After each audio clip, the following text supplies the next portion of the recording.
संजय राउत ने एक ट्वीट किया है, करीब 1-2 मिनट पहले ट्वीट किया है। क्या ट्वीट एक बार देखिए, फिर आप समझ पाएंगे कि आखिर इसका मतलब क्या है। तो संजय राउत ने ट्वीट क्या किया है, इसमें आप देख रहे हैं जो चुनाव चिन्ह है शिवसेना का, वो है शिवसेना लिखा हुआ है, और साथ में यहाँ पर ये बाघ का यानी टाइगर का एक चेहरा है, और सिर्फ ये जो लोगो है शिवसेना का, ये ट्वीट किया गया है, जिसका जो संकेत जो हम समझ सकते हैं कुल मिलाकर एक ही है, और वो ये है कि क्या वो दावा ठोक रहे हैं कि ये जो चिन्ह है ये इनका है। पवन, जो ट्वीट आया है इस वक्त हम कह सकते हैं 1-2 मिनट पहले ही संजय राउत का, जिसमें शिवसेना का नाम और उसका लोगो है, तो कुल मिलाकर दावा पेश किया जा रहा है कि ये लोगो हमारा है।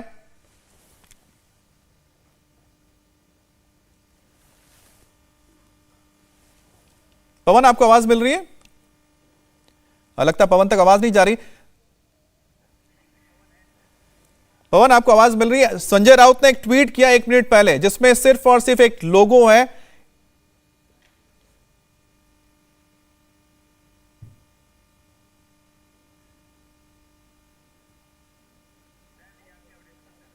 लगता है थोड़ी समस्या आ रही है। पवन, आपकी आवाज नहीं मिल पा रही है, लेकिन आपकी मुस्कुराहट तो हम समझ ही गए कि उसका मतलब क्या है। राजीव आपके पास आते हैं। राजीव, एक संजय राउत ने ट्वीट किया है जिसमें लोगो रखा हुआ है, जिसमें शिवसेना लिखा हुआ है और धनुष। अच्छा, पवन से संपर्क हो गया, तो पवन के पास लौटते हैं। पवन, मुस्कुराते हुए बता दीजिए इसका मतलब जो हम समझ रहे हैं वही है।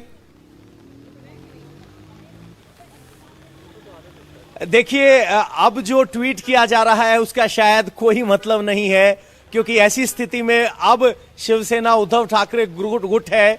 कल जो संबोधन आपने सुना होगा उसमें उन्होंने जिस तरीके से कहा कि हमें तो अपनों ने लूटा, गैरों में कहां दम था, इस तरह की जब वो बातें करते हुए नजर आए, हताश थे, और उनकी बातों में यह था कि उनका संघर्ष अभी लंबा है और वो संघर्ष कार्यकर्ताओं और जमीनी नेताओं के साथ मिलकर अभी लंबा चलेगा। तो अब संजय राउत, जिन पर विरोधी गुट अक्सर ये कहता रहा है कि पार्टी को इस स्थिति में पहुंचाने की जिम्मेदारी उनकी है, और उनके ही बयानों की वजह से ये स्थिति में पार्टी पहुंची है, जो उन पर आरोप तो यहां तक लगे कि वो शरद पवार के इशारे पर चलते हैं, उनके कंधे पर रखकर बंदूक का इस्तेमाल किया जाता है, ये शिंदे ग्रुप की तरफ से कहा गया। तो अब ट्वीट के मायने ना मायने कोई मायने नहीं रखते।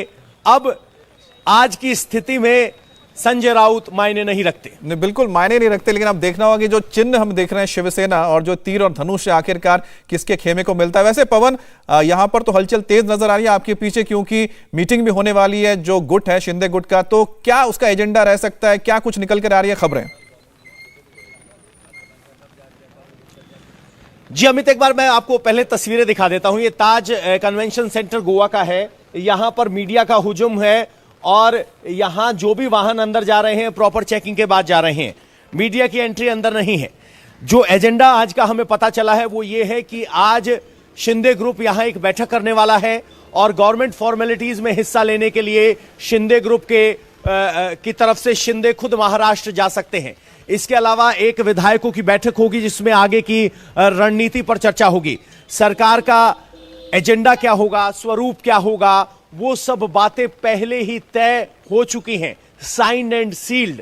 यानी अब सिर्फ फॉर्मेलिटीज बाकी हैं। देखना होगा कि जो मुंबई में सागर बंगले पर बैठक होने वाली है उसमें कब ये रेजोल्यूशन पास करके सरकार बनाने का दावा पेश किया जाता है, और उसी के बाद सारी गतिविधियां शुरू होंगी। पहले अनुमान लगाया जा रहा था कि दिन के पहले हिस्से में एकनाथ शिंदे मुंबई रवाना होंगे, लेकिन अब हमारे सूत्र हमें जानकारी दे रहे हैं कि दोपहर 2 बजे के बाद एकनाथ शिंदे मुंबई जा सकते हैं। अच्छा, तो 2 बजे मुंबई जा सकते हैं। तो एक बार मुंबई के एयरपोर्ट पर राजीव मौजूद है। राजीव, आपके पास कोई जानकारी मिल पा रही है कि जैसा पवन ने बताया कि 2 बजे का निकलते हैं, तो मुझे लगता है कि 1 घंटे से ज्यादा का वक्त नहीं लिखना चाहिए और 3 बजे तक आ जाने चाहिए।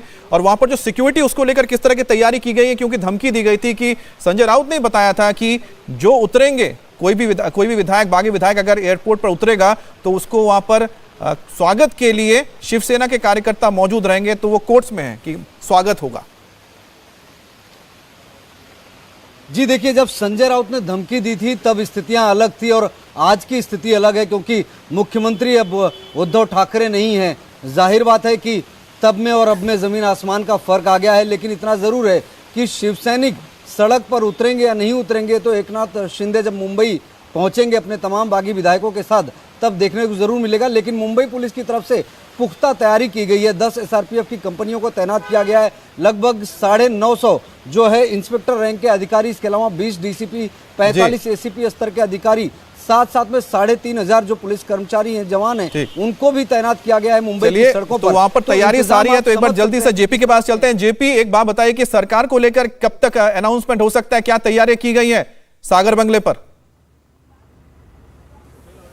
देखिए अमित, मैं आपको बताऊं कि सागर बंगला कल तक जो था वो आज नहीं है। कल यहां पर पूर्व मुख्यमंत्री रहा करते थे, आज जो भावी मुख्यमंत्री यहां पर रहते हैं। यहां सुरक्षा बढ़ा दी गई है और जो चाक चौबंद सुरक्षा है उसके बीच रणनीति और बैठकों का दौर भी अब थोड़ी ही देर में शुरू हो जाएगा। मैं आपको बताऊं कि सागर बंगला मलबार हिल पर है, बहुत ही सकरी गलियां हैं, जिगजैग रोड है, बरसात भी बहुत हो रही है, लेकिन यहां पर भारतीय जनता पार्टी के जो कार्यकर्ता है वो फूल वगैरह लेकर यहां पर आ रहे हैं। हालांकि उन्हें सागर बंगले के अंदर जाने नहीं दिया जा रहा है। आज विधान भवन पर एक शक्ति परीक्षण होना था, लेकिन राज्यपाल ने एक लेटर जारी कर दिया कि अब ये शक्ति परीक्षण यानी फ्लोर टेस्ट नहीं होगा, क्योंकि उद्धव ठाकरे इस्तीफा दे चुके हैं। लेकिन आज राजभवन पर नजरें टिकी होंगी, सागर बंगले पर नजरें टिकी होंगी, नरीमन पॉइंट के बीजेपी दफ्तर पर नजरें होंगी और शिवसेना भवन जो प्रभादेवी दादर में है, अब नजरें जहां भी टिकी होंगी, लेकिन कम से कम अब तो टिकी होंगी पश्चिमी ओर, क्योंकि पश्चिमी छोर पर, क्योंकि बारिश भी लगातार हो रही है। पवन के साथ हम नजर रखेंगे गोवा पर और साथ ही राजीव और जेपी के साथ नजर रखेंगे मुंबई पर, क्योंकि हलचल बहुत तेज है और पल पल का अपडेट लगातार इंडिया टीवी आपको पहुंचा रहा है। क्योंकि इंडिया टीवी हर वक्त हर जगह डाउनलोड करने के लिए सर्च करें India TV news Google play store या ऐप स्टोर पर।